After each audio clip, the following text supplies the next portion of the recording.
YouTube es la mejor red social para monetizar el contenido, ya que es de las pocas redes sociales que tú puedes generar ingresos sin la necesidad de marca. Si tuviera que elegir una plataforma para empezar, no sería YouTube, porque al final YouTube es la red social que mejor monetiza, ¿no? y que tiene las reglas más claras. YouTube te pone muy difícil como particular ir detrás de cada uno de las clonaciones de tu contenido. A través de una MCN puedes el dinero que está generando el creador de contenido de manera ilegal, al final vaya no para el propietario de contenido. El propietario de contenido sin una MCN no lo puede llevar a cabo.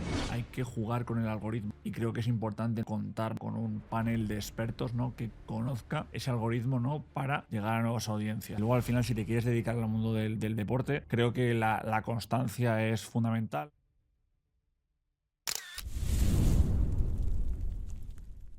Bienvenido, Hugo, a Detrás del Contenido. Muchas gracias por venir. Muchas gracias a ti, Alberto, ¿no? Para mí es un placer estar aquí hoy contigo y vamos a hablar de fútbol, vamos a hablar de YouTube y vamos al lío. Venga, perfecto. Pero antes de eso, quiero saber un poco quién es Hugo. Me gustaría saber, porque estudiaste Derecho y Periodismo, pero tú te planteabas que en algún momento acabarías pues, en una MCN o algo como, ¿no? ¿Ya sabías lo que era este mundillo o todavía no? Bueno, pues yo sí te digo la verdad, ¿no? Yo es verdad que de toda la vida, ¿no? Siempre he sido un apasionado del deporte, ¿no? Y yo me quería meter en la industria deportiva, ¿no? Yo Ujú. estudié en Derecho y Periodismo y mis andaduras, ¿no? Estuve haciendo prácticas en varios medios de televisión, pero mis andaduras profesionales, ¿no? Es en Barcelona, ¿no? Empiezo trabajando en Barcelona en una casa de apuestas y, bueno, saliendo principalmente de la zona de confort, ¿no? Que yo creo que es clave muchas veces en esta industria. Y bueno, luego al final volví a Madrid, ¿no? Para trabajar en la Liga, en el departamento de antipiratería de la Liga, ¿no? Gestionando ya temas de derechos, ¿no? Entonces ya ahí empiezo, ¿no? a familiarizarme sobre todo con el mundo de las redes sociales, con el mundo de la Ujú. protección de contenido. Y es en 2021, ¿no? Cuando me surge la oportunidad de entrar en NOT, ¿no? La MCN del grupo YouFirst, en la que ayudamos principalmente, ¿no? a creadores de contenido, ¿no? y a right holders y a marcas, ¿no? a crecer, ¿no? dentro de la industria de YouTube. Y para el que no sepa qué es eso de una MCN, porque, bueno, seguro que tenemos algún despistado que no sabe lo que es. ¿Qué es una MCN? Una MCN es una red de canales de YouTube, ¿no? Que lo que hacemos principalmente, ¿no? es ayudarles, ¿no? a gestionar el contenido, ¿no? a monetizarlo, a protegerlo, ¿no? y a comercializarlo, ¿no? Entonces, el formar parte de una MCN, ¿no? te proporciona, ¿no? diferentes facilidades, ¿no? que como tú, como creador particular, no lo puedes hacer. ¿Me lo puedes aterrizar? Al final un poco, al formar parte, por ejemplo, ¿no? Un tema muy interesante para creadores de contenido es el tema del geobloqueo, ¿no? Donde al final muchos creadores de contenido, ¿no? Por algún tipo de restricción, ¿no? No pueden emitir su contenido en ciertos países. A través de la network Ujú. puedes llegar, ¿no? a geolocalizar, ¿no? y a bloquear ciertos países, ¿no? el contenido donde lo quieras emitir. Por otro lado, otro tema interesante, sobre todo muy aplicado, ¿no? a los right holders, ¿no? o propietarios de contenido, es que a través de una MCN puedes reclamar el contenido, no puedes proteger tus derechos, ¿no? Entonces, por ejemplo, si vemos a un creador de contenido que usa diferentes vídeos, ¿no? o derechos de uno de nuestros propietarios de contenido, nosotros tenemos la posibilidad, ¿no? de reclamar estos vídeos, ¿no? y que el dinero que está generando el creador de contenido de manera ilegal, pues al final vaya, ¿no? para el propietario de contenido. Y esto, el propietario de contenido sin una MCN no lo puede llevar a cabo. Claro, lo tiene muy complicado, porque YouTube te pone muy difícil como particular ir detrás de cada uno de las clonaciones de tu contenido. Y ese servicio, pues sí que está fenomenal. La verdad es que creo que es muy práctico. En una MCN, ¿ayudáis al creador a idear estrategias y demás? O sea, a nivel de qué debería de crear, o simplemente le apoyáis a que llegue más lejos con lo que ya crea. Pues nosotros al final lo que hacemos con los creadores, ¿no? es darles un servicio de estrategia a YouTube, ¿no? Es decir, oye, cómo tienes que crear contenido, también a nivel técnico, ¿no? De oye, cómo poner bien las miniaturas, cómo poner bien los títulos, ¿no? Porque al final es importante tener en cuenta, ¿no? que en YouTube, ¿no? hay que jugar con el algoritmo, ¿no? El algoritmo juega un papel fundamental y creo que es importante, ¿no? contar, ¿no? con un panel de expertos, ¿no? que conozca ese algoritmo, ¿no? para llegar a nuevas audiencias, ¿no? También estamos detrás de ellos, ¿no? Sobre las nuevas tendencias y al final, al ser una MCN enfocada principalmente en deporte, ¿no? Y concretamente en fútbol, ¿no? Donde al final trabajamos con un gran número de creadores de contenido y que trabajamos con un gran número de propiedades deportivas, lo que hacemos, ¿no?, es hacer muchos crossover, ¿no?, Mm. entre creador y club, ¿no? Porque al final entendemos que cuando juntamos a un club con un creador, ¿no?, el club va a llegar a audiencias más jóvenes, ¿no?, con esos creadores, ¿no? Y a los creadores, por otro lado, le parece muy interesante, ¿no?, llegar a clubs, ¿no? Pues luego al final también se abren, ¿no?, a nuevos jugadores y aparecen, ¿no?, nuevos retos que hacer o nuevas ideas, ¿no? Que al final es muy interesante, ¿no? Entonces nosotros solemos hacer de puente entre el creador y el club determinado. Y ahora YouTube justo está sacando una nueva herramienta para permitir colaboraciones, de manera que se va a publicar, puedes publicar en la cuenta de, por ejemplo, uno de los jugadores, y todos los demás que están participando en ese crossover les aparezca en su feed a su audiencia. Así que entiendo que estaréis de enhorabuena, porque esto es una pedazo de oportunidad para los clubes que normalmente pues tendrían que ir viendo dónde publican cada pieza y así pueden utilizar una sola difusión en todos los perfiles del tirón. Para una MCN suena súper potente. Sí, sí, no, la verdad es que esta es una gran idea, ¿no? Yo creo que puede ser muy interesante, ¿no? Y al final lo que dices tú, ¿no? Al final que el club determinado le pueda agregar, ¿no?, a la conversación, ¿no?, al canal del creador de contenido, va a hacer, ¿no?, que la cuenta de los clubs y también de los creadores de contenido crezca. ¿Y cómo funciona el modelo de beneficios de la MCN? Porque la MCN vive de este asesoramiento y funciona por medio de revenue share, se lleva un porcentaje de la ganancia, se lleva un fijo y un porcentaje, ¿o cómo suele No, funcionar? no, nosotros normalmente trabajamos con revenue share, trabajamos con contratos muy flexibles para tanto nuestros creadores como nuestros clubs.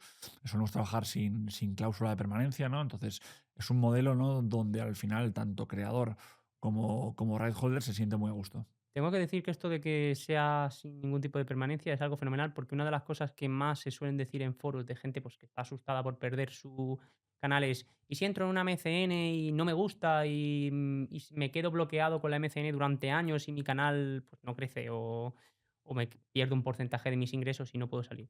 Si no tiene permanencia, esto desde luego, el día que veas que no tiene rentabilidad, pues te sales y... Ahora, es muy flexible. Al final, nosotros lo que queremos es darle al club y al creador, ¿no?, las mayores facilidades, ¿no? Y el hecho, ¿no?, de no tener permanencia, ¿no?, al final es un contrato, ¿no?, que al final yo creo que es beneficioso tanto para ellos como para nosotros, ¿no? Al final hay una libertad total, ¿no?, de decidir tú cuándo quieres abandonar la network o si quieres continuar en ella. ¿Por qué crees que en algunos foros de creadores hay como miedo a las MCNs? Bueno, al final muchas veces, ¿no?, se ha dicho, ¿no?, que la MCN como tal muchas veces no hacía un servicio correcto al creador, ¿no? Pero yo creo que a día de hoy es fundamental, ¿no?, el hecho, ¿no?, de estar acompañado en una MCN. Ya no solo por el servicio de estrategia, de posicionamiento, que creo que es importante contar con ese expertise, sino que también, por otro lado, el hecho, ¿no?, de que las MCNs tengan un trato directo con YouTube es clave, ¿no?, para proteger, ¿no?, los intereses del creador, ¿no?, ante cualquier tipo de hackeo o en cualquier tipo de strike interpuesto o reclamación, ¿no? Al final, el hecho de trabajar con una MCN y esa MCN tenga contacto directo con YouTube, ¿no?, creo que te da bastante libertad, ¿no? Y que al final hace, ¿no?, que tu canal esté más protegido, que creo que es importante también. Te quería preguntar, ¿y cómo se llega a ser MCN? O sea, ¿cuál es el proceso de ser MCN? ¿Sois un partner de YouTube? ¿Tenéis que ser aprobados por YouTube? Porque mucha gente esto no lo sabe. Al final somos un partner de YouTube. Es cierto que es difícil, ¿no?, en España que YouTube otorgue licencias, ¿no?, de MCNs, y es lo que dices tú, al final trabajamos de la mano con YouTube, ¿no? Y lo que hacemos es aglutinar, ¿no?, todos nuestros canales, ¿no?, en diferentes CMS, ¿no? Que Ujú. al final ahí es donde tenemos la información de todo. ¿Cómo es empezar a trabajar con una MCN? ¿Cuál es el proceso de onboarding? Como Sí, creador, sí, como creador, o sea, o bueno, o como MCN. Si el MCN detecta, por ejemplo, una persona que podría ser interesante para su MCN, precisamente, ¿lo abordáis proactivamente? ¿Normalmente es el creador el que da el primer paso? ¿Cómo suele funcionar? bueno, depende mucho, ¿no? Muchas veces nosotros atacamos, ¿no?, a ciertos creadores, ¿no?, que consideramos interesantes, que según su perfil pueden crecer, ¿no?, y les podemos ayudar, ¿no? Y muchas veces vienen estos creadores, ¿no?, a través de ciertas recomendaciones, ¿no?, de otros creadores, ¿no?, que se quieren unir a la network. O sea, que dirías que el boca a boca es clave, ¿no? Porque claro, si estás trabajando muy bien con tu grupo representados en la MCN, natural que hablen con otra gente de su propio sector. Eso es el objetivo, el boca a boca es clave, ¿no? Y al final nosotros lo que queremos, ¿no? Es dar un paso más allá dentro de lo que ofrece la MCN, ¿no? Y yo creo que al final el hacer estas colaboraciones, ¿no? Entre clubs, creadores de contenido, ¿no? Y marcas, creo que al final es clave para que al final dar oportunidades, ¿no? Que vayan más allá de YouTube, ¿no? Mm. A nuestros clientes. Porque cuando hablas de nuestros clientes, realmente tenéis 2 tipos de clientes que son distintos. ¿Cómo funciona la relación con ambos tipos de clientes? Es decir, tanto vamos a decir, el club, como lo que serían, pues, el miembro de la MCN, creador de contenido. ¿Cuál es vuestro rol? ¿Cómo cambia vuestro rol con ambos? Bueno, nosotros al final trabajamos tanto con clubs, ¿no? Como con creadores de contenido, ¿no? Y al final el trabajo suele ser, ¿no? Parecido, ¿no? Donde al final nos convertimos, ¿no? En un asistente, ¿no? De YouTube, ¿no? Para cualquier tipo de duda, ¿no? Ujú. Cualquier tipo de problema, ¿no? Que puedan llegar a tener, ¿no? Y luego al final es ese asesoramiento en la plataforma es el mismo, ¿no? Tanto Sí. para las dos entidades, ¿no? Y luego al final también lo que hacemos, ¿no? Es hacer ese puente, ¿no? Que te he dicho antes, ¿no? Entre creador y club, ¿no? Para llevar a cabo sinergias, ¿no? Que sean beneficiosas, ¿no? Para ambas partes. Entiendo que lo más probable es que el club tenga un departamento jurídico, tenga un departamento de ventas, con lo cual, pues vamos a decir que tienes un interlocutor que está puesto en este tipo de actividad, mientras que en el caso del creador de contenido, pues lo normal será que no sea así, ¿no? Nosotros en el club, normalmente, nosotros lo que solemos decir somos que somos una pata del departamento de comunicación o incluso también del departamento de marketing, ¿no? Que lo que hacemos, ¿no? Es nos ponemos a su lado, ¿no? Con el objetivo de crecer, ¿no? A través de un servicio de consultoría, a través de un servicio de acompañamiento en YouTube, ¿no? Al final sí que vamos detrás, ¿no? De ese servicio de comunicación y marketing, ¿no? Y en diferencia, ¿no? Con el creador, ¿no? Pues con el creador es un trato más personalizado, ¿no? A él, ¿no? Sí. Y al final, pues ese mismo servicio, ¿no? De consultoría que le hacemos al club, pues adecuado, ¿no? Al creador, ¿no? Con el objetivo de ayudarle a crecer. ¿Y por qué a los propietarios pues, por ejemplo, la liga de fútbol, les interesa esta relación con los creadores de contenido? Porque uno podría pensar que la liga, pues, tampoco tiene por qué ir trabajando con cada uno de los creadores. O sea, ¿dónde está el beneficio para el que está en una posición, digamos, de poder, que es la liga en este caso? Bueno, yo creo que aquí las entidades deportivas creo que se deberían apoyar en los creadores de contenido para llegar a nuevas audiencias, ¿no? Al final, ya se está diciendo muchas veces en los últimos años, ¿no? Que a la gente le cuesta ver 90 minutos, ¿no? En la televisión, ¿no? Entonces, por Mm, eso el hecho, ¿no? De tener cerca a estos creadores de contenido, ¿no? A la gente joven, sobre todo, le interesa más su creador de contenido favorito sí. que lo que está pasando en el terreno de juego, ¿no? Entonces, por eso esa combinación, ¿no? De decir cómo a la gente joven, cómo llega a la gente joven a través de los creadores de contenido, por eso que ahí creo que está esa conexión, ¿no? Por un lado por ahí y luego por otro lado también es interesante para llegar a nuevas audiencias. Oye, si yo quiero crecer en Latinoamérica, en México o en Argentina, pues igual la liga tendrá su propia penetración, pero si hago alguna acción con un creador de contenido de allí, al final va a ser más interesante, ¿no? Para que la competición o para que el club determinado llegue a nuevas fronteras y a nuevas audiencias. Sería algo así como te traes al creador de contenido, que es un futbolista, vamos a decir, reputado a nivel regional, ¿no? Te lo traes a España y si quieres que la gente de allí venga a consumir el contenido de la liga,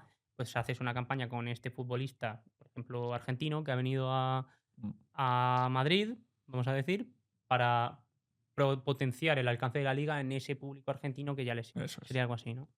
Mm. eso es. ¿Y qué complicaciones tiene este tipo de operativa? Porque a priori parece como un poco difícil de medir el retorno, ¿o es fácil de medir? Bueno, yo creo que el retorno como tal no es cuantificable, es decir, es difícil de cuantificar, ¿no? Es decir, el hecho de llevar un creador de contenido a un partido que haga vídeo es difícil de cuantificar, ¿no? Mm, Lo que ha supuesto, pero al final, a la larga, ¿no? Yo creo que a los clubes o a las entidades deportivas sí les sale rentable, ¿no? El hecho de que ciertos creadores de contenido, ¿no? Vayan a sus estadios, vayan a sus competiciones, ¿no? Porque al final es lo que dice, al final esto va a servir, ¿no? Para internacionalizar más mi audiencia, que al final esto al día de mañana le servirá al departamento comercial, ¿no? Para llegar a cierto patrocinador, ¿no? Y tener, ¿no?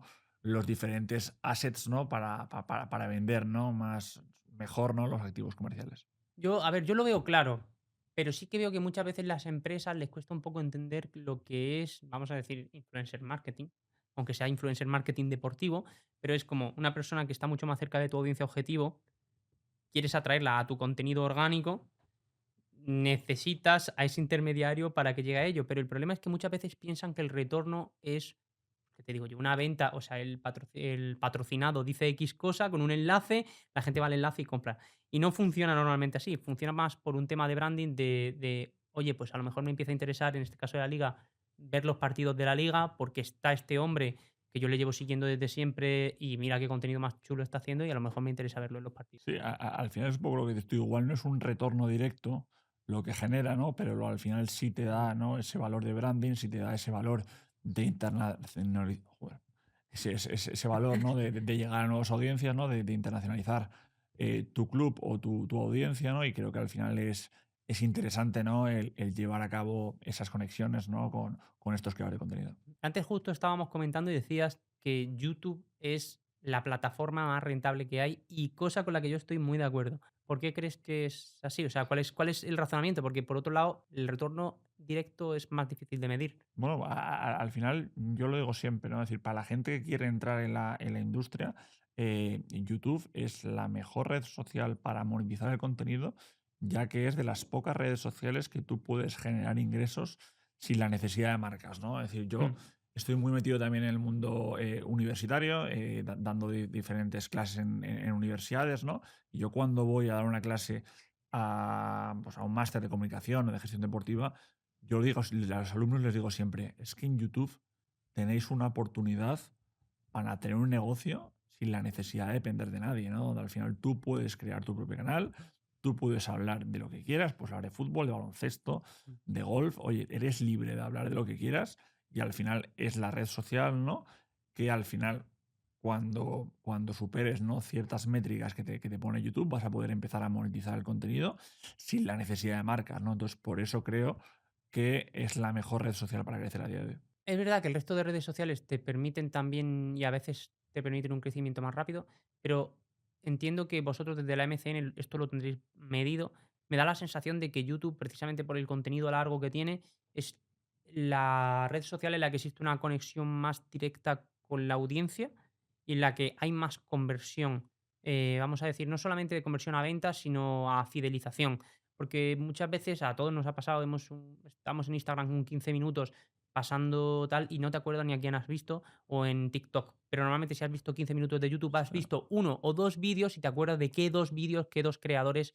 Entonces, esto, vosotros cuando hacéis las estrategias o intentáis ayudar a los creadores, eh, porque entiendo que para el creador que está jugando al fútbol es como muy vistoso. He hecho un TikTok de un minuto y tiene, mira, 1,5 millones de visitas y en YouTube he hecho un vídeo de 15 minutos que tiene no sé, 15.000, pero realmente a lo mejor es más rentable el del 15.000. Esto tenéis que jugar un poco para hacer que le entre en la cabeza frente a esas métricas de vanidad de 1,5 millones Sí, porque o como... muchas veces ahí el creador, ¿no? Al final esta es la frustración de estoy creciendo más en Instagram, estoy creciendo más en TikTok, pero en YouTube me cuesta más Mm, crecer, ¿no? sí, Uno, en primer lugar, porque a la gente le cuesta suscribirse, ¿no? Yo puedo tener mis canales de YouTube favoritos, pero me cuesta dar el paso ese a suscribirme, que en otras redes sociales es más es fácil, ¿no? inmediato prácticamente, sí. Y luego, por otro lado, lo que has dicho tú, ¿no? Yo creo que es fundamental el tema de la fidelización, ¿no? Es decir, la gente que sigue al creador de turno como tal, es por la gente que es fiel a él, ¿no? Y al final suele consumir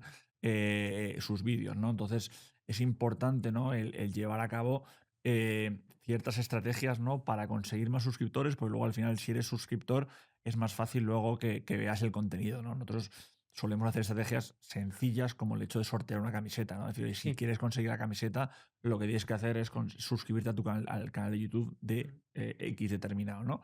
Pero al final creo que es importante el hecho, ¿no? De intentar, ¿no? Conseguir, ¿no? Más suscriptores, ¿no? Porque luego al final estos suscriptores el día de mañana, ¿no? Van a ser gente más fiel, ¿no? Que consuma tu contenido y al final va a ser más fácil rentabilizarlo. Me interesa mucho este tema de las suscripciones porque es como una de las grandes frustraciones de los youtubers. De hecho, Willy Rex decía en un programa que YouTube les había hecho la mayor robada de la historia porque originalmente tú te suscribías y te salía todo su contenido, todo el contenido porque todo iba por suscripciones. Ahora que es por algoritmo, YouTube intenta determinar qué es lo que realmente te interesa. Entonces, si te has suscrito a una cosa, pero no lo ves nunca, o sea, activamente lo rechazas, como te sale en el feed y Mm. dejas de verlo, llega un punto en que prácticamente no te lo recomienda.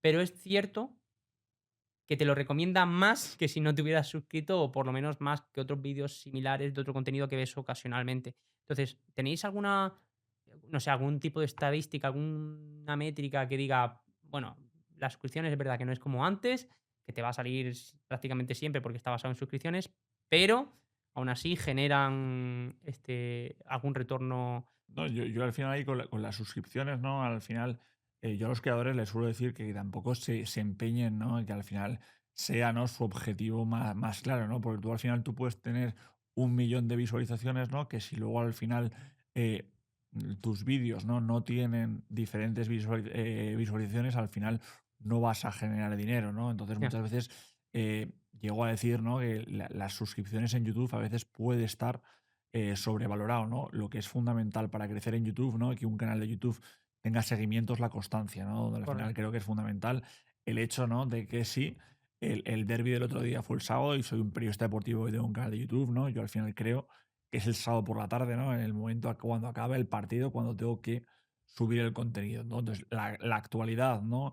Y esa constancia creo que es fundamental, ¿no? Para el crecimiento de tu canal de YouTube más allá de los suscriptores. Esto se ve mucho también en los canales de actualidad política, geopolítica, militar y tal, que si dejan de seguir la actualidad, pues van decayendo porque precisamente, o sea, no están en lo que el público está demandando, con lo cual dejan de ver sus vídeos y se van yendo a otros canales y al final pues cuesta. Pero efectivamente. ¿Y esto cómo se aplicaría a un futbolista? O sea, por ejemplo, a un deportista. No, yo creo que al final aquí los deportistas cada vez ¿no? Están explorando ¿no? más la posibilidad ¿no? de abrirse el canal de YouTube, ¿no? Y yo creo que el caso por excelencia es el caso de Cristiano Ronaldo, ¿no? Total. Donde uno de los jugadores, uno de los jugadores más grandes del mundo, al final entra en la plataforma, ¿no? Es decir, entra en la plataforma porque ve rentabilidad, ¿no? Entonces, cada vez vemos más. Sinner en el tenis también tiene canal de YouTube, ¿no? Hay diferentes deportistas, ¿no? Que ya exploran YouTube, ¿no? Ya, porque luego al final también es un espacio, ¿no? Donde yo al final puedo contar mi vida, donde al final tengo más tiempo, ¿no? Más tiempo que un TikTok corto, ¿no? Un Instagram Claro. para alargarme, para contar la historia que yo quiero y sobre todo que lo puedo llegar a monetizar de una manera más rentable sin la necesidad de marcas. Bueno, así las marcas están muy, muy interesadas en YouTube. Sí, al final yo creo que las marcas están interesadas y yo creo que va a más, ¿no? Pues luego al final YouTube, el contenido largo, lo bueno que tiene es que suele tener gran retención, ¿no? Entonces el hecho, ¿no? De que una marca esté en un vídeo largo al final hace que esa marca, ¿no? Se pueda consumir, ¿no? Y se pueda viralizar, ¿no? De una manera más eficaz. Quiero volver a esto que has dicho antes, de que a mucha gente ya le cuesta un poco los 90 minutos de partido, porque estamos un poco acostumbrados como al contenido rápido y tal. ¿Por qué crees que hay gente a la que prefiere ver a su creador que ver a su creador y a todo el equipo jugando un partido? Bueno, porque yo creo que al final, a día de hoy, ¿no? Las tendencias va cambiando, ¿no? Lo que antes era normal, ¿no? Estar viendo un partido de fútbol 90 minutos. Ahora el consumo del móvil, el consumo de los creadores de contenido, yo creo que han hecho, ¿no? Que cambie, ¿no? Un poco la dinámica, ¿no? Y muchas veces cuando me preguntan, oye, ¿cuál es el competidor de la liga? Si el competidor de la liga puede ser la Premier League, es la Bundesliga, es la Mm, NBA, pero es que aparecen, ya están apareciendo otros competidores, ¿no? Como pueden ser, por ejemplo, los creadores de contenido, como pueden ser las diferentes plataformas digitales, como Netflix, donde yo al final a las 4 de la tarde del sábado decido si veo el derby o si mm, veo a mi creador de contenido diferente o si me veo una película en Amazon, ¿no? Entonces, claro. creo que los creadores de contenido a día de hoy, ¿no?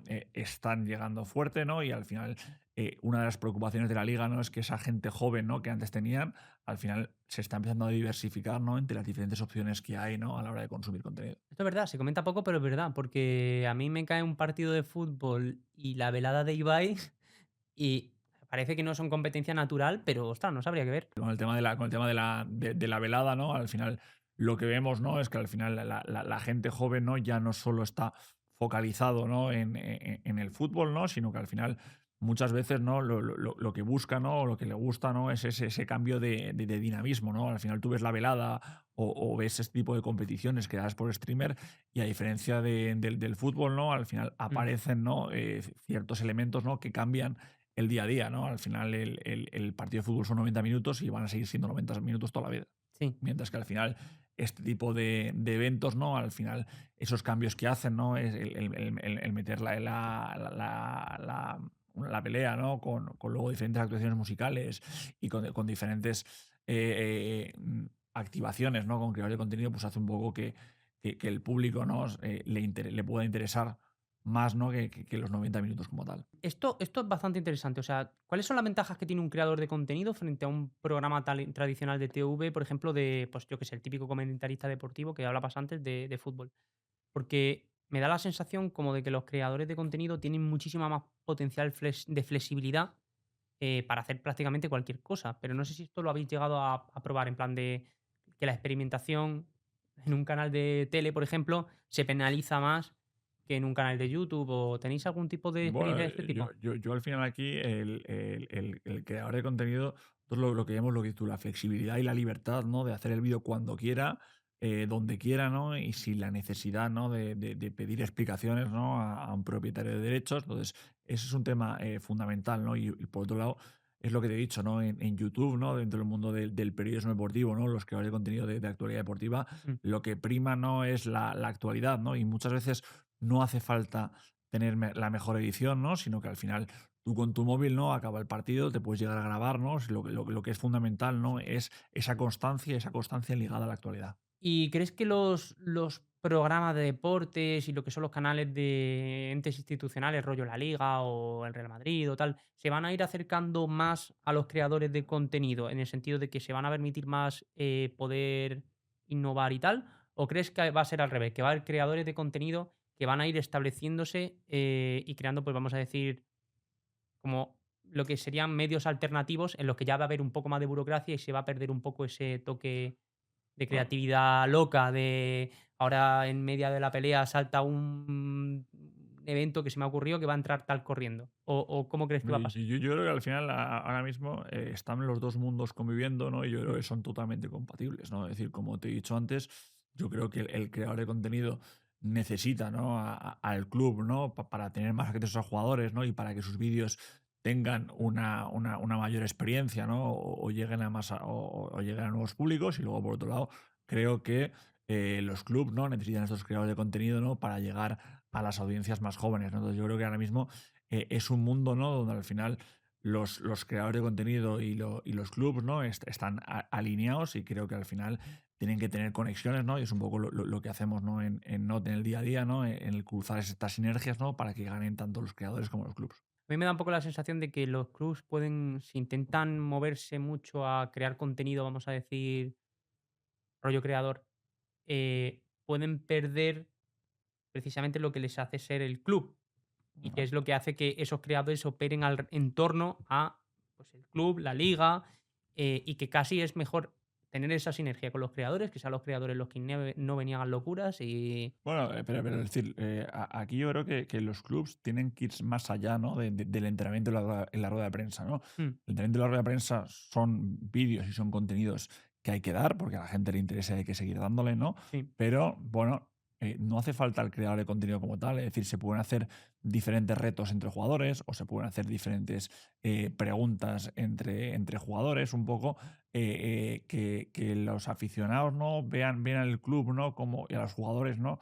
Como un entorno más amigable, ¿no? Que salga, ¿no? De esa seriedad, ¿no? sí. De rueda de prensa, declaraciones y entrenamientos, ¿no? Entonces yo creo que al final la idea, ¿no? Va por ahí, ¿no? Intentar llegar a nuevas audiencias, ¿no? Y al final es fundamental, ¿no? El salirse, ¿no? De ese tipo de contenido más institucional, que hay que seguir haciéndolo, ¿no? Pero yo creo que hay que dar también, ¿no? Nuevas alternativas. Tiene sentido. O sea, al final, cuando haces YouTube, ves que una de las cosas más importantes es la promesa, ¿no? En plan, el título, el thumbnail y el primer minuto fijan la promesa. Y cuando uno va a ver el contenido de un, por ejemplo, un entrenamiento de fútbol, tiene una promesa muy clara. igual si se la rompes, aunque sea más rupturista e innovador, te cargas la promesa y a la gente no le gusta. Entonces, creo que, bueno, sí, hay que acercarse, pero creo que lo están haciendo bien. Vamos a creadores de contenido, porque tengo curiosidad.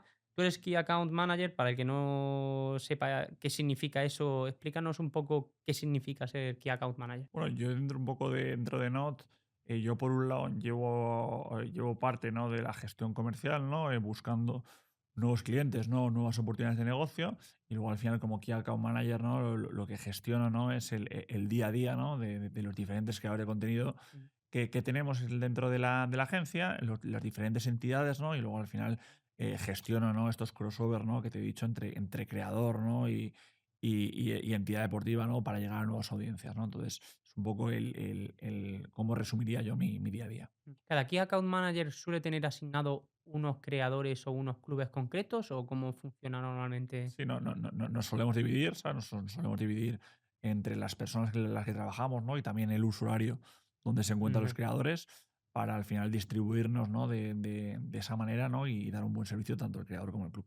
Y hemos visto que el NOT tiene como cliente a creadores muy grandes, tanto españoles como extranjeros, y tengo curiosidad de saber cómo es, o sea, cómo hacéis el filtrado de creadores que se unen a la MCN. Bueno, al final un poco se hace una prospección, ¿no?, de cómo es el canal, ¿no?, de, de hacia dónde va a ir, ¿no? Y eso creo que es clave. Ujú. Nosotros al final a los creadores le decimos siempre lo mismo, es decir, nosotros estamos encantados de ayudarte, pero por otro lado hace falta constancia. Es decir, si no hay constancia, nosotros te podemos dar ese asesoramiento, ¿no?, tanto de contenido como a nivel técnico, pero es fundamental el compromiso Mm. que tiene que haber por tu parte, ¿no?, de subir vídeos, ¿no?, y de que para que el canal crezca, ¿no? Entonces, depende de muchos factores, depende a la hora de esa búsqueda, ¿no? Depende un poco de hacia dónde va a ir el canal, ¿no? O las expectativas que tiene. Es decir, nosotros estamos encantados de ayudarles, pero siempre el compromiso tiene que jugar un papel muy importante. Te pregunto esto porque, a diferencia de otro tipo de mecenas que van a personas pues, que no tienen una actividad fuera de redes que les pueda hacer de por sí notorios, aquí sí que se da eso. Por ejemplo, una MCN, pues yo que sé, de gaming, una persona aleatoria que juega Fortnite, lo normal es que no sea conocido fuera de YouTube, de TikTok o de tal, y entonces lo importante es la actividad que tiene en su canal y tal. Pero en vuestro caso, puedes encontrarte con, yo qué sé, una persona que tiene un canal pequeño porque ha empezado recientemente o porque por lo que sea, que sin embargo tiene una posición de cierta notoriedad porque, oye, es que le han cogido de portero del Fútbol Club Barcelona. Entonces, ya tiene inherentemente, por la posición que ocupa, un potencial más grande. ¿Esto cómo lo valoráis o tenéis más en cuenta lo que es ya cómo está posicionado en redes sociales? O... Bueno, al final un poco depende, ¿no? Es decir, si ahora mismo te llega un deportista, ¿no? Es decir, que no tenga suscriptores y dice que se va a montar un canal de YouTube, ¿no? Yo creo que a pesar de no estar monetizando, ¿no? Creo que juegan un papel importante, ¿no? Y creo que al final, a la mínima que hagan 3 4 vídeos, ¿no? El canal va a estar monetizando, ¿no? Y va Claro. a estar cogiendo, ¿no?, esa regularidad, ¿no?, que igual a un creador de contenido le cuesta más, ¿no? Entonces, depende de muchos factores, ¿no? Pero al final los deportistas, ¿no?, tienen, por el hecho, ¿no?, de ser esos personajes públicos, ¿no?, tienen ese tirón ya de por sí, ¿no?, que viene con su profesión asociada. Que aquí, si por ejemplo fuera un comentarista deportivo, lo normal sería que haya tenido que estar haciendo mucho contenido para llegar a ese nivel de notoriedad que puede conseguir un futbolista de primera división con una semana de vídeos. Entonces, lo normal es que en ese proceso haya aprendido un poco pues el packaging, los títulos y tal. Pero entiendo que un creador de contenido que acaba de empezar, que es futbolista, que es deportista de primera, esto le tiene que ser un mundo totalmente, pero 100% extraterrestre y alienígena. El tema de cómo funciona un thumbnail, cómo funciona un título, cómo funcionan los hooks. O sea, ¿esto tenéis como estandarizado el onboarding para explicarle cómo funciona todo? Sí, O... nosotros al final, cuando un canal entra, lo solemos hacer es una auditoría, ¿no?, de cómo está el canal, ¿no? Y le damos lo que llamamos nosotros esos primeros pasos, ¿no?, de Ujú. ayudarte, ¿no?, a entrar en la plataforma, ¿no?, y en YouTube y sobre todo a entenderla, ¿no? Como hemos dicho antes, el algoritmo juega un papel fundamental, ¿no? Y hay que saber, ¿no?, hacer contenido, ¿no?, en función del algoritmo, ¿no? Y luego aparte, ¿no?, todo ese acompañamiento, ¿no?, diario, ¿no?, de cualquier problema o de cualquier incidencia, ¿no?, que pueda tener con la plataforma, ¿no? O con lo relacionado con YouTube.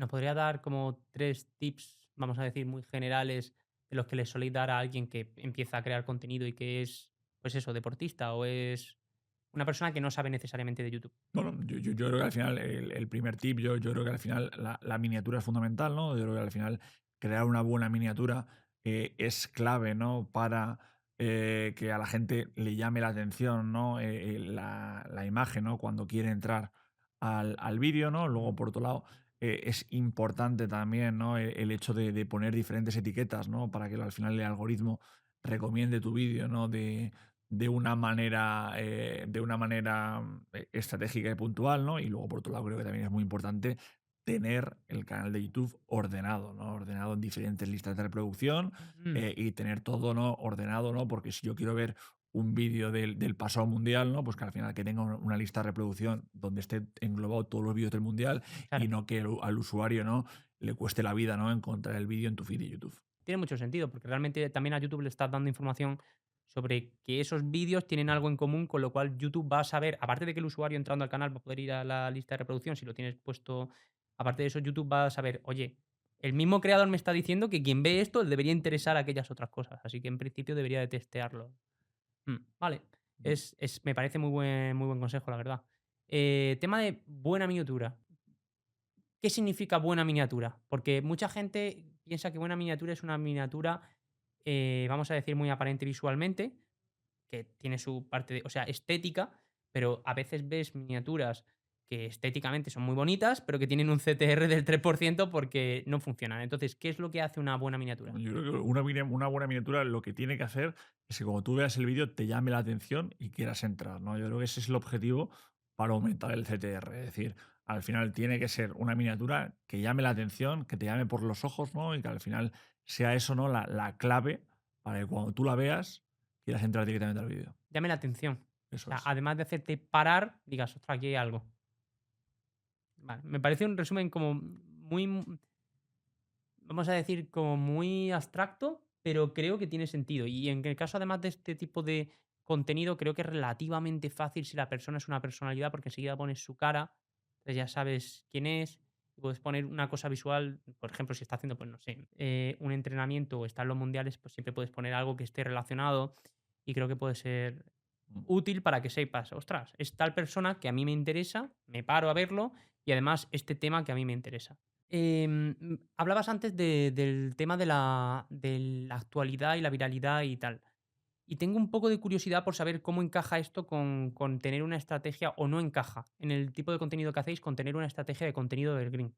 Es decir, por ejemplo, bases de lo que deberías de saber como futbolista deportivo en tal. ¿Esto funciona? ¿No funciona para vuestro nicho?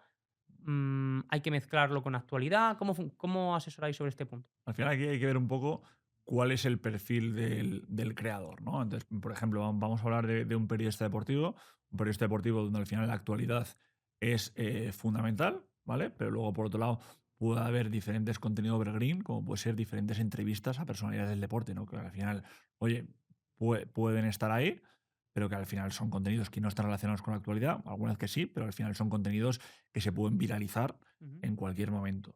Eso por un lado, si hablamos de retos de creadores de contenido, oye, el hecho de ir a hacer un reto, ¿no? O hacer una acción con un club de fútbol, entiendo que ahí la actualidad no está presente, ¿no? Da lo mismo en el momento que lo hagas y da lo mismo si lo subes ahora o lo subes en verano, ¿no? Es Mm. decir, entonces todos estos vídeos, ¿no? Que al final son contenido evergreen, ¿no? Creo que al final funcionan muy bien, ¿no? Y al final suelen ser, ¿no? Ingresos recurrentes, ¿no? Y visualizaciones recurrentes durante cierto tiempo. Entiendo que esto, a nivel de negociarlo con los patrocinadores, tiene que ser bastante distinto el negociar un contenido que es evergreen y que por tanto va a tener un retorno a lo largo del tiempo para la marca, que una acción puntual de un tema de actualidad. Pues yo qué sé, voy a patrocinar la actividad de este creador de contenido durante los mundiales, que es el ejemplo que poníamos antes.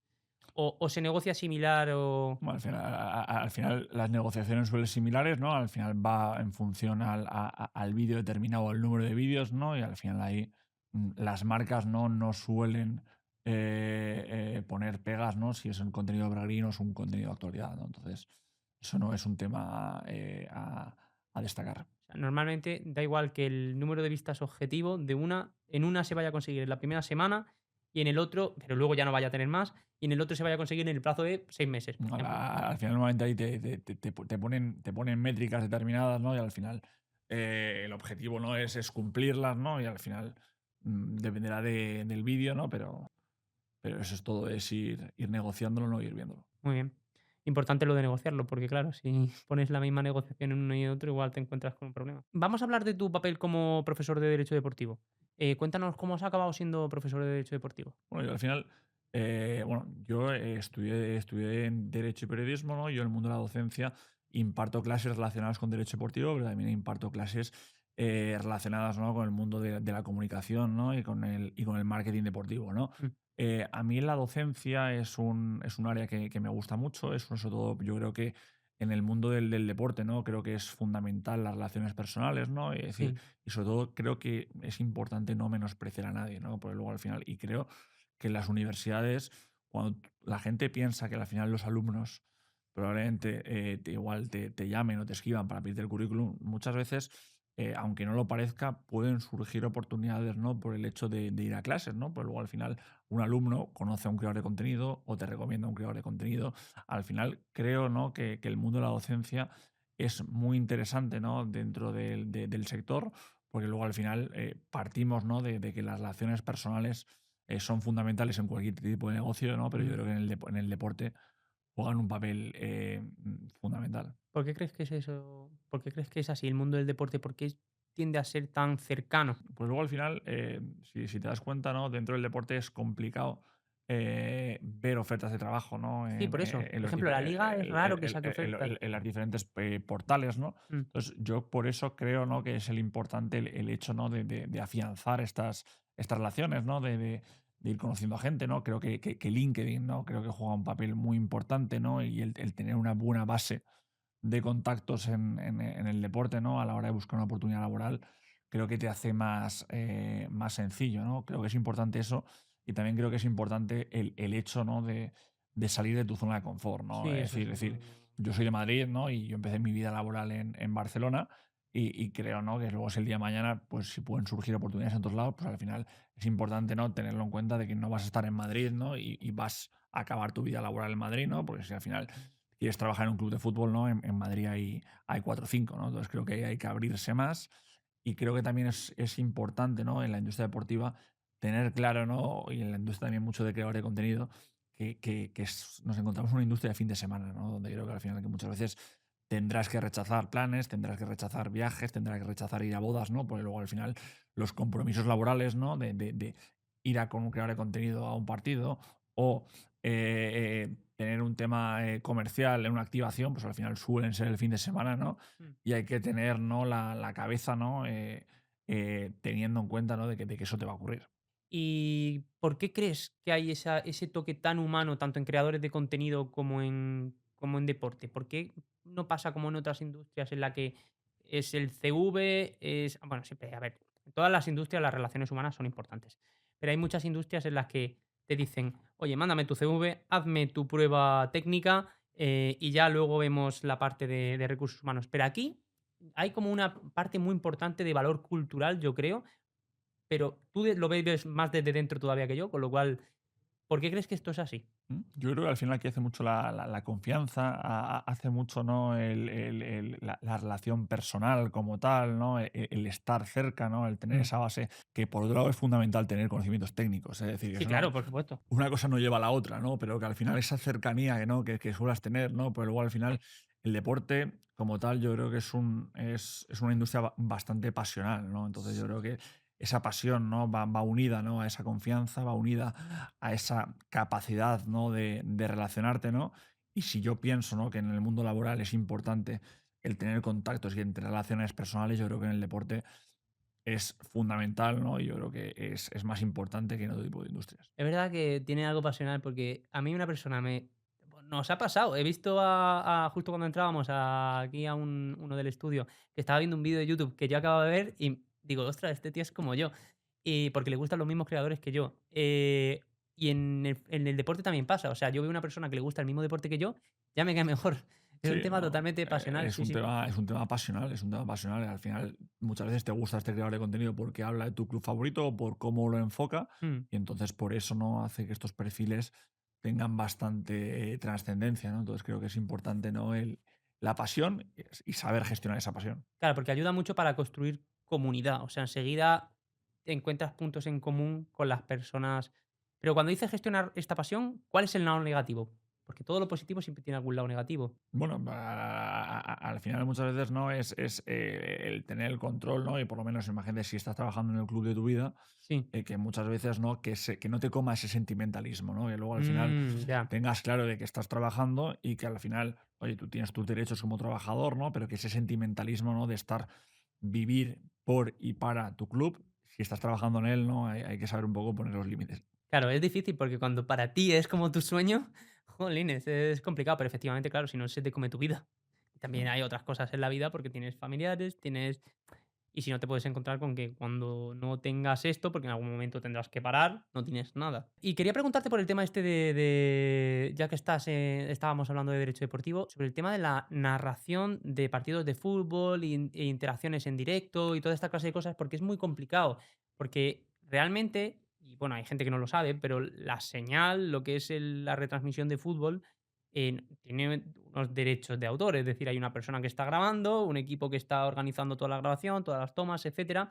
Entonces, eh, ¿cómo gestionas esto a nivel de derechos de IP para no infringir los derechos de la liga, por ejemplo, si eres un comentarista deportivo? Bueno, es decir, yo no, son normalmente en YouTube, ¿no? Nosotros a nuestros creadores les dejamos las cosas claras, ¿no? Es decir, Mm, tú puedes hablar del derby del otro día, pero tú no puedes ir al Wanda, perdón, tú no puedes ir al estadio como tal, ¿sabes? sí, Y grabar el partido, grabar la grada, ¿no? Pues luego al final ahí hay una serie de derechos, ¿no? Y al claro. final tienes que, y probablemente ahí vienen los problemas, ¿no? Mm, Que te da YouTube o te da la plataforma, ¿no? Y por eso creo que es importante el hecho de estar también en una MCN, ¿no? Nosotros claro. recurrentemente, ¿no? Recibimos strikes, ¿no? Por parte de diferentes competiciones, ¿no? De ciertos creadores, ¿no? Que van un poco al límite, ¿no? A la hora de crear el contenido, ¿no? Y por eso es importante, ¿no? Tener una compañía especializada en YouTube, ¿no? Que te sepa asesorar, ¿no? Claro. Dónde están los límites, ¿no? Y si te cae un strike, ¿no? Pues intentar resolverlo. Aquí hay un tema muy complejo y es el tema y nos va a perdonar la audiencia por ponernos frikis, pero el tema del pastiche, que es esto de juntas varios elementos y entonces creas una obra independiente que no es infractora, un poco como la parodia, pero la parodia está más basada en la sátira, es otro tipo de cosa. Aquí, por ejemplo, imaginemos que un creador de contenido efectivamente pues está en uno de los estadios principales del país, en un derby, y graba, esto para uso personal, no lo usa en ningún momento, sin embargo, ve una jugada que quiere comentar y toma, pues no sé, 15 segundos, o incluso de la retransmisión en vivo del programa, coge 15 segundos para analizar esta jugada y decir: "Mira, aquí el equipo tal ha hecho tal jugada, que esto es la primera vez que se vio fue no sé cuándo, y esto sirve para esto y aquello lo otro". O una crítica porque lo han hecho muy mal, podría ser lo contrario. Claro, aquí están cogiendo el contenido original, fusionándolo con el tipo que está hablando encima de esto y cambiándole la finalidad, porque pasa de ser una finalidad de entretenimiento deportivo a ser una finalidad educativo-deportiva, y entonces podrían alegar que es un pastiche. Pero claro, como todavía no tenemos jurisprudencia, porque esto es súper reciente, te puedes encontrar perfectamente con que te caiga un strike, porque durante la mayoría de tu clip está apareciendo el contenido que estás comentando. Eso es un poco lo que dices, ¿no? Que hay una zona gris en ese sentido, Súper ¿no? gris, es muy complicado. Hay una zona gris, pero es verdad, ¿no? Que al final, en el momento, ¿no? En el que tú usas contenido, ¿no? De otra persona, aunque luego la finalidad sea distinta, ¿no? Y sobre todo si lo vas a monetizar, entiendo, ¿no? Que estás incumpliendo los derechos de autor, ¿no? Y por eso ahí la cierta competición, ¿no? O cierto club o cierta entidad Mm. tiene, ¿no? La potestad, ¿no? De interponerte un strike o una reclamación, ¿no? Pues tipo de acciones. ¿Cuáles son los problemas que más frecuentes soléis ver, a nivel de plataforma de YouTube? El tema de, por ejemplo, propiedad intelectual, de cómo hacer los patrocinios con marcas, emplazamiento, por ejemplo, hace poco salió un estudio que decía que todavía la mayoría de los creadores de contenido no indicaban suficientemente el contenido publicitario. También hay muchos problemas a veces con el uso de contenido que el creador comenta de buena fe, dice: "Mira, estas zapatillas son de Nike, me encantan porque son la leche", y parece que es un patrocinio, pero no lo es. Entonces, esta clase de cosas, ¿cómo las gestionáis? Bueno, Bueno, ¿cuáles son los principales problemas que soléis, Bueno, ver? nosotros solemos tener mucho problema, ¿no? También a nivel de reclamación de contenido, a nivel de derechos de autor, ¿no? Entonces, al final, muchas veces también nos pasa con la música, ¿no? Porque, por Claro, ejemplo, muchos clubes de fútbol, ¿no? Que emiten el partido del filial en directo en su canal de YouTube, tienen problemas con la música porque hay un altavoz en el estadio que está poniendo una música comercial y entonces esto, cuando emite directamente en YouTube, le lo salta, lo detecta, claro. detecta y le salta, ¿no? Entonces, solemos tener, ¿no? Muchos tipos de problemas, ¿no? Con músicas con derechos, con imágenes con derechos, ¿no? Y al final un poco es el pan un poco de nuestro día a día. ¿Y YouTube es comprensivo con esta clase de situación? Porque es complicado. O sea, en teoría tú al crear el contenido tendrías que limpiar el sonido de obras de derecho, pero claro, es que no puedes tener. Hay muchas veces YouTube, ¿no? Cuando hay una disputa entre dos partes, ¿no? YouTube si no es un tema muy claro, Mm. lo que suele hacer es quitarse un poco de en medio, ¿no? Y que tú negocies con la otra parte que de la versión, ¿no? Y ver un poco, intentar llegar a un acuerdo común, ¿no? Para eliminar las imágenes o para restaurarlas en el caso de que sea lo contrario. Entonces, un poco el objetivo. ¿Y llegan a judicializarse estos casos o es muy, muy poco frecuente? Muy poco frecuente. También es que para cuando tuvieras la solución, el vídeo ya carecería de totalmente de relevancia, que es un poco como lo que pasaba con autocontrol y la publicidad, que se tuvo que crear autocontrol porque para cuando llegaban las decisiones judiciales sobre publicidad, pues sí, chicos, si es que la publicidad ya se había dejado de emitir hacía casi un año o dos. Mm.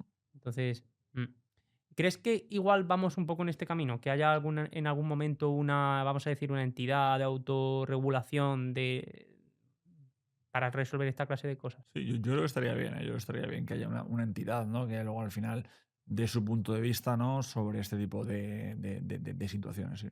Ojalá, porque estaría, la verdad, fenomenal, porque nos daría mucha seguridad jurídica, por lo menos para interpretar esta clase de situaciones. El límite de, pues, de cita, de crítica, del pastiche, por ejemplo, con los memes, que claro, empiezan a sacar memes de jugadores y estás cogiendo la imagen de esta persona, estás haciendo X cosas cuando es legal, cuando no es legal, esta clase de.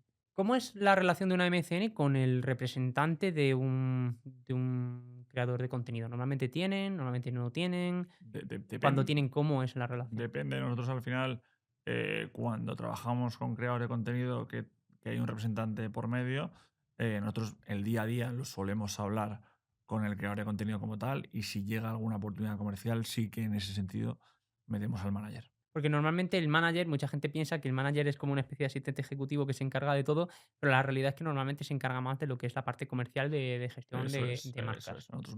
La estrategia de contenido normalmente se suele hacer directamente con el propio creador. Claro, porque el propio creador sabe de qué quiere hablar. Normalmente el manager no le suele imponer una No, estrategia. normalmente no. Y normalmente es más fácil gestionarlo con el creador directamente que con el manager y luego con el creador. Claro, efectivamente, porque básicamente estás haciendo el teléfono escacharrado. Eso es. Muy bien, pues muchas gracias, Hugo. Creo que nos ha quedado súper claro cómo funciona una MCN deportiva y creo que la verdad es que es súper valioso toda la información que has dado para cualquier persona que quiera empezar a crear contenido en el sector deportivo. Pues nada, muchas gracias a ti, Alberto. Muchas gracias al podcast, ¿no? La verdad, para mí ha sido un verdadero placer estar aquí.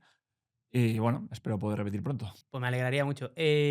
¿Tienes antes de que terminemos algún mensaje para, primero, dónde podrían seguirte, dónde pueden encontrar a Not, para que te puedan seguir todo el mundo al que le interese en redes sociales? Bueno, pues dentro a Node, ¿no? Seguirle en LinkedIn, ¿no? O en Instagram, Node Service. Y luego, aparte de eso, si tuvieras un mensaje para una persona que se está planteando empezar a crear contenido de carácter deportivo, ¿qué le dirías? Bueno, ¿Cuál sería tu recomendación o tu mensaje? al final, mi mensaje, ¿no? Al final es decirle, ¿no? Que si tuviera que elegir una plataforma para empezar, ¿no? Sería YouTube, ¿no? Porque al final YouTube es la red social que mejor monetiza, ¿no? Y que tiene las reglas más claras.